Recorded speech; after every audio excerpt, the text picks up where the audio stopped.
I want to talk about social networking, Sure. and particularly Facebook, which my kind favorite. of moved into the lead. Now, Yes. you cover them Obsessively. You've broken all these stories about them.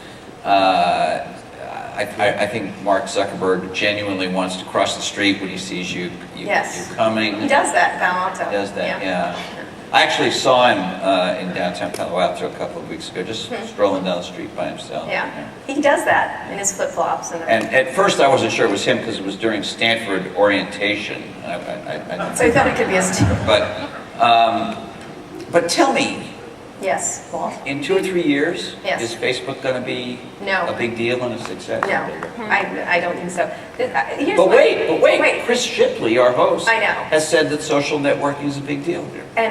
And I hate to disagree with Chris, and I do think social networking is. One of the issues I had when we started our blog was that there's a lot of like, everyone was all agog over Facebook, which had a lot to do with the shoes that Mark was wearing and how young he was, and which is typical of Silicon Valley. They fall in love with whatever 12-year-old has created whatever company, and then they noticed whatever stupid clothing choice they make, and that's more interesting. And to me, The polo player. I know. Thank you. Yes, I'll be taking over.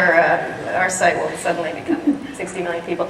I'm not giving away anything that they're not successful in terms of attracting people. The millions of people it's obviously clearly a trend. Social networking is really important. The question I had when everybody was all sort of agog over it was, well, fine, but how are they going to make money? And everyone was like, but look, he wears flip-flops. I'm like, that's nice, but money. And they're like, look, anybody can get on Facebook. I'm like, that's really great, but how are they going to make money? And so I think two of the things that really struck me was, one, how are they going to make money? And two, how much can they grow? And having written 2 books about AOL, the rise and the fall of AOL, it just struck me as it was the same story. AOL was invincible, and everybody was going to grow to the sky and everything else, and it just didn't. It changes. And to me, Facebook is much more.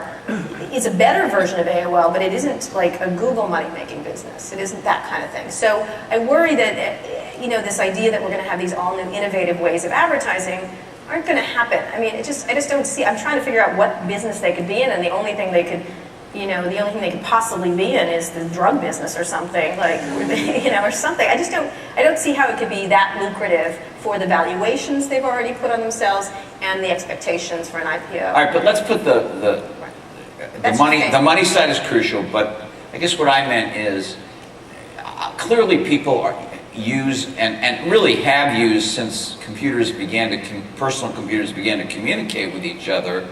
There has been what you would call social networking one way or another. Absolutely. In various forms. I maintain that the most popular forms of social networking today are still email and IM, right. Actually. Email is very Even though there are these services that have been set up and labeled as, come here and socially network, people still use email, they still use IM, they still use on phones, SMS, hugely to do their networking. So do you think in 2 or 3 years that these kind of self-branded destination social networking things are going to be a big deal? Whether it's Facebook or MySpace? I think everything's going to be socialized. That's different than having a destination site. And when you have, to me, it's like they're just like my Yahoo was. I mean, people move on from these things. And when everything becomes socialized, and your email is socialized, which could be a lot more socialized. Are you actually advocating socialism? Socialism, I know. I can get Murdoch on the phone right now. And healthcare and universal healthcare and things like that. But they don't. It's a bigger idea than it is a service. I just don't think there's going to be.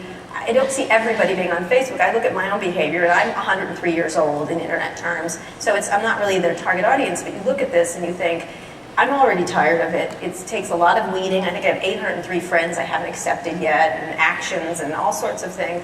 And it just doesn't, not just them, but just MySpace is the But you accept every friend request. Yes, absolutely. But you actually have to click to do it. I'm quite exclusive.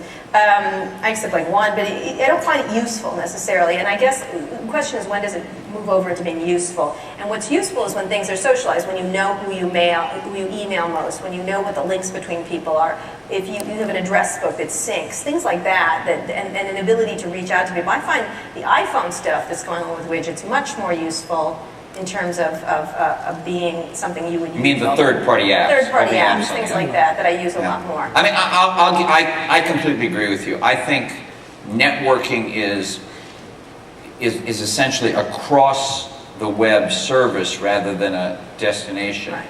Maybe Facebook will thrive by syndicating aspects of its networking, but I'll give you a great example. I reviewed this plugin for Outlook called Zobni, Xobni, which is inbox backwards. Oh, how clever they are. Which basically, when you're on an email, it presents to you a whole profile of the sender of that email, who they are, what your pattern of emailing them has been, what have been your kind of your exchanges with them, and then any documents they've sent you or you've sent them, so forth. So it basically data mines this phenomenal amount of information that's just in your saved email. And that's, I'm not saying that's the be-all and end-all, but it's one small example of a way that you can deepen and network with people through an old thing like email. And so that, I think there'll be the other others. issue is that they all get paid for by advertising, and a lot of stuff here and a lot of stuff at all the other conference in San Francisco, who shall not be named,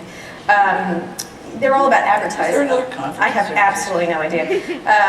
Yes, indeed there is. So they're all advertising based, and that's what worries me, that they all have to deal with advertising. And it's one thing when you're like a Google and you get into other businesses, because if Google doesn't necessarily, it's sort of like Microsoft or Google, if they don't succeed in other businesses, it's kind of like saying, Pablo Escobar's chain of restaurants in Bogota didn't work out so well, but the cocaine business is going great. So, these all cannot survive in an advertising environment. And again, that worries me. And as this economy, which for some reason Silicon Valley is ignoring the fact that Fannie Mae and Freddie Mac are collapsing all around the country, which is what we do, which we do really well, but that over here, it's collapsing over here.